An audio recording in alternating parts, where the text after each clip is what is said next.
This is part of a series where I talk about why certain design elements in Dragon Age Veilguard look amazing, and this video is going to focus on the armor of Veilguard. Note, you don't have to watch the prior videos to get this one, so let's begin.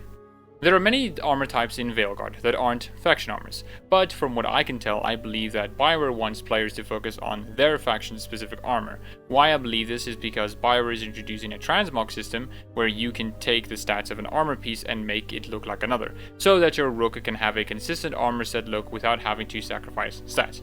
And during the showcase of the character creator, we are shown the aspirational armor for each faction, indicating that this is what the characters in lore and the players should strive for. With this huge focus on the faction armors, I think it makes sense to focus on those sets. So that is what I'll be doing, focusing on the faction specific armor sets. Before we begin, I do have to note that we won't start with these armor sets automatically. With all the early game footage we are shown, Rook doesn't always start with their faction armor sets. Some have it like the Grey Warden, while others don't. I don't necessarily think this is because the Grey Wardens just have their armor and others don't. I just think that's specifically for the showcase of, hey, here's the Grey Warden armor. Another thing I will mention is that I will cover the deluxe armors sets briefly. With that out of the way, let us begin. So what makes armor look amazing? Well, there are two things to consider. What is the armor trying to invoke, and how successful is it in doing that?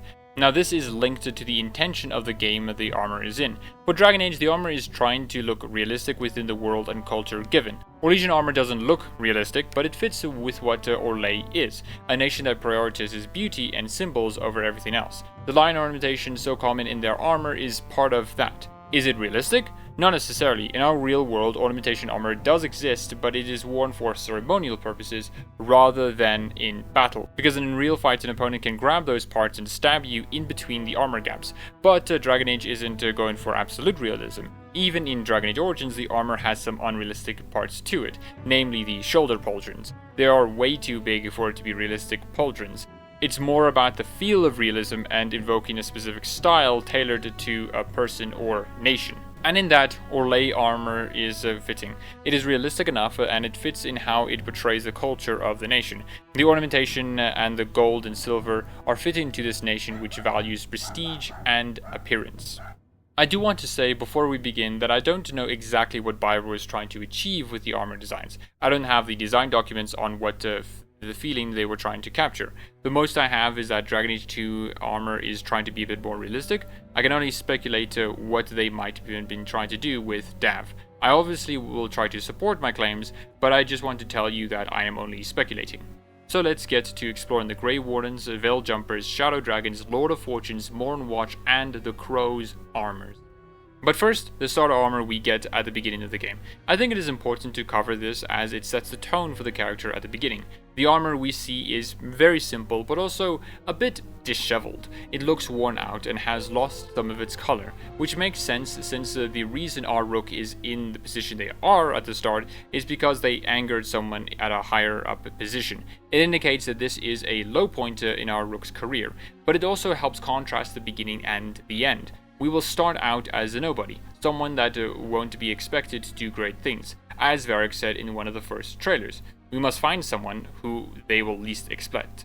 Paraphrasing there for a bit. And that is us. So as the game progresses, we begin to become a much more influential force, and this armor helps contrast that. We start out with this worn out armor, but end off with armor that gleams and shines. The Grey Warden's armor is everything it wants to be. The silver and blue coloring and the shape of the armor really invokes the feeling of a knight in shining armor, riding mythical beasts to fight creatures of darkness.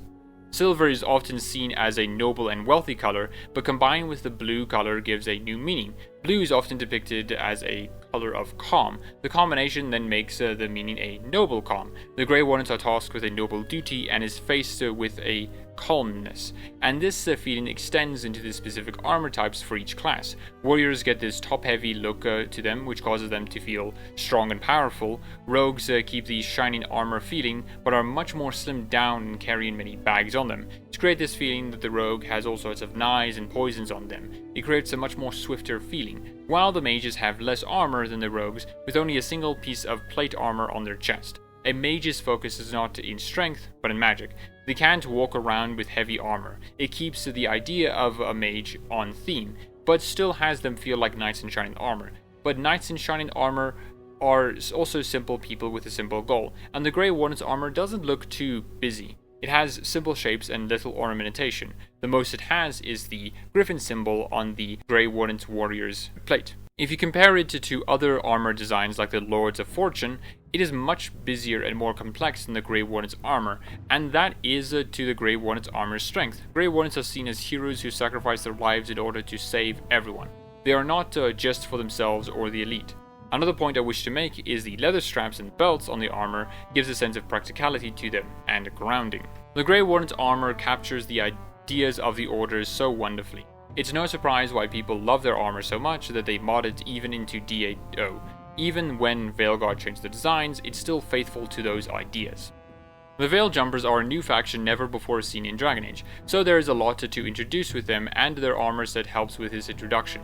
The Veil Jumpers are predominantly an elven organization. They have other races with them, but it is mostly an elven affair. With this in mind, we can see that this armor, which must be elven-inspired, looks different from prior elven armors. It lacks the green and browns and doesn't have the same shapes. It has autumn colors with hints of gold.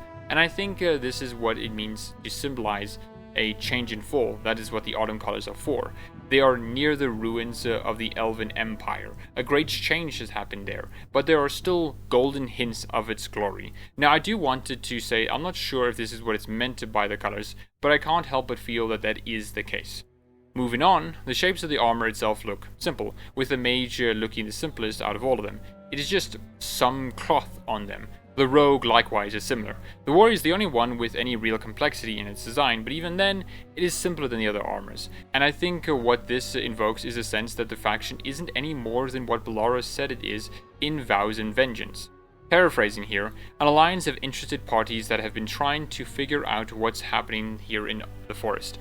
What's causing all of these anomalies, and ultimately we seek to restore order to these lands. They aren't an order like the Grey Wardens or the Shadow Dragons. They are just people with a common goal. There is no unifying iconography or beliefs, just simply a goal of trying to stop the anomalies and restore an order. There could be many people who want to do it for altruistic reasons, or for more personal ones. The Shadow Dragons are a resistant group who oppose slavery and the corrupt Tevinter rulers. What's interesting about the Shadow Dragon's armor is that it obviously looks strikingly similar to other Tevinter armor we've seen before. The shape and the colors are very similar to each other, and I think that is the point. For one, the Shadow Dragons are not an army. They are a resistant group. They don't have that much power and can only work in the shadows, hence the name. So it is good that they blend in and not advertise themselves in overt ways. For two, the Shadow Dragons are Tevinter themselves. What I mean by this is that they love their country but want to make it better. They don't want to destroy it in totality. They want to make it better. Their dislike of Tevinter comes from a place of love, a place that they want to make it better in the end. And so don't shy away from the iconography of the country. They want to replace the old meaning and give it a new meaning. They want to reclaim the symbols of tyranny in a way.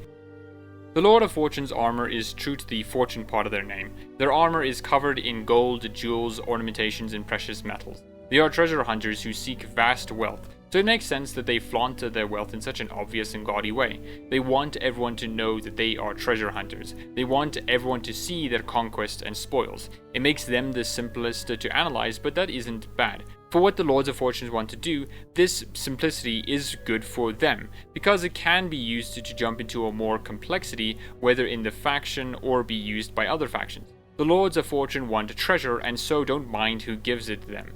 But that isn't the end-all and be-all of their armor. They have blues and greens that indicate that they are pirates of some sort, and the ornamentation they have are similar to Rivaini ornamentations, with the mage armor looking like what a seer or wise woman in Rivain would have on. Each of the classes' armor in the Mornwatch tell a different side of the faction.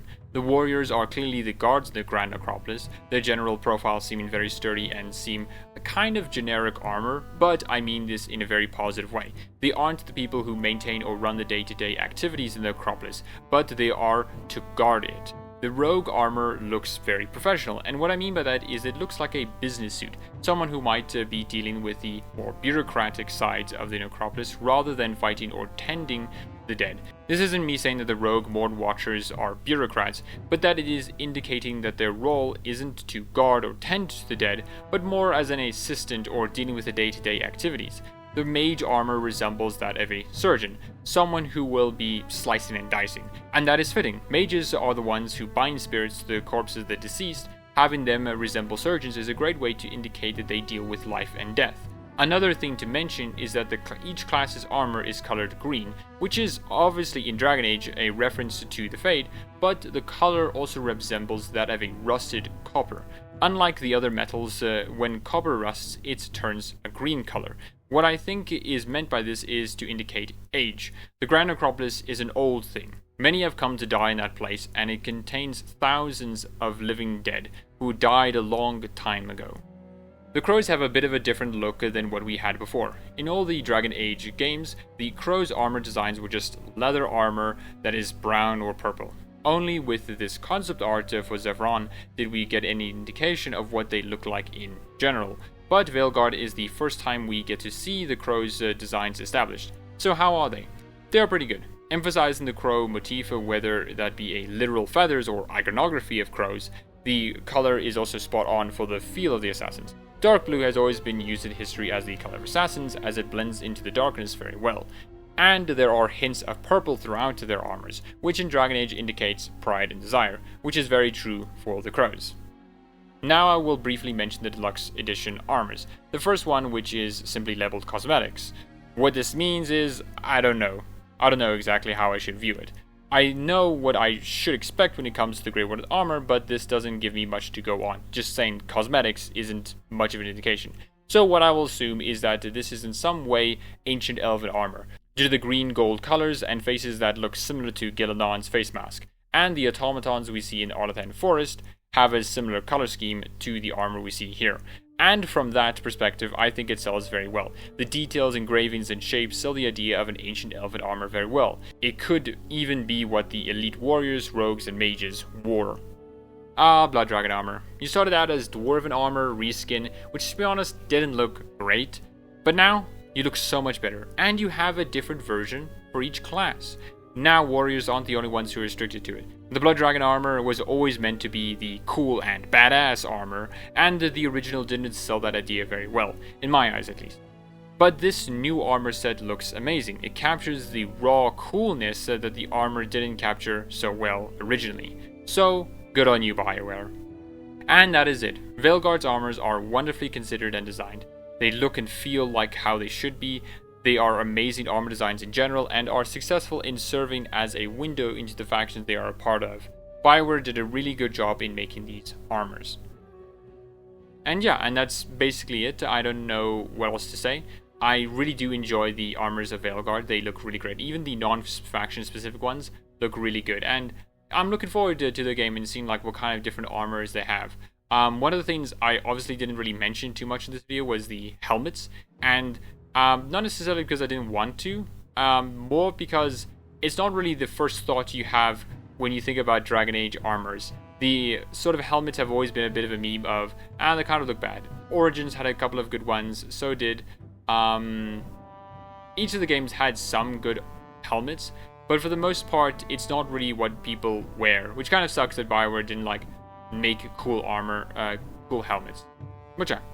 Anyways, I hope you enjoy the video.